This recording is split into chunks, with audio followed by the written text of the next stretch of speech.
Bonjour à tous, aujourd'hui je vous montre comment pratiquer une intramusculaire. Donc aujourd'hui j'ai la chance d'avoir un adaptable, donc on pratique d'abord une désinfection de surface avec du Surfagnos ou un désinfectant type.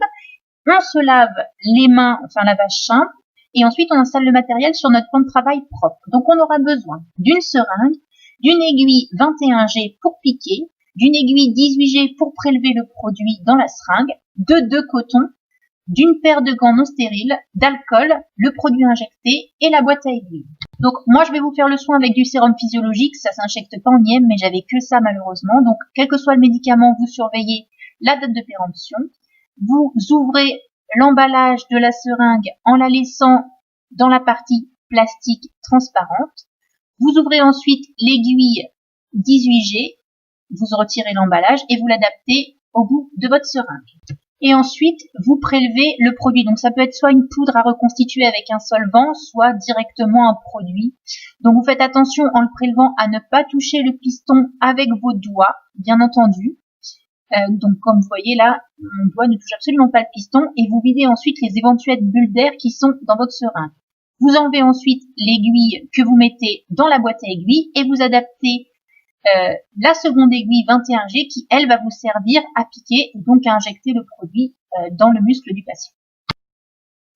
Vous enfilez ensuite vos gants non stériles.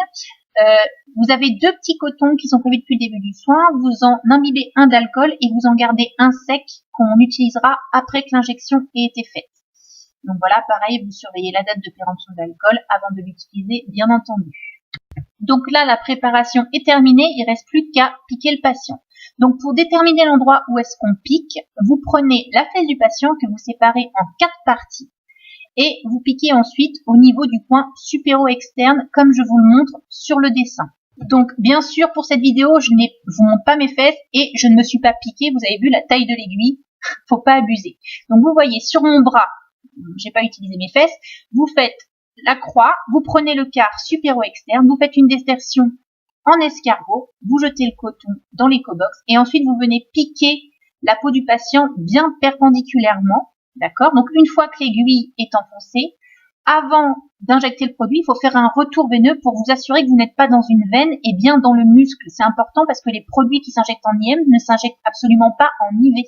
Vous allez voir ensuite, je vous montre comment je fais de profil, vous allez mieux vous en rendre compte. Donc là, l'aiguille est enfoncée, et vous voyez avec mon pouce, je tire en arrière pour m'assurer qu'il n'y ait pas de sang qui revienne avant d'injecter mon produit. Alors faites attention, vous voyez vraiment avec le patient, il y a des produits qui brûlent, il y a des produits qui sont excessivement douloureux à injecter, donc il faut vraiment vous adapter à sa douleur pour injecter, pour déterminer la vitesse à laquelle vous injectez votre produit.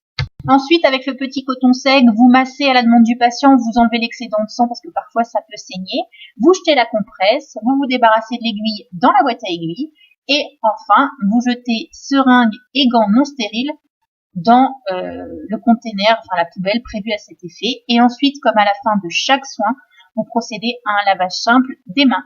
Et voilà, vous maîtrisez l'intramusculaire. À très vite pour de nouveaux soins. Bye bye!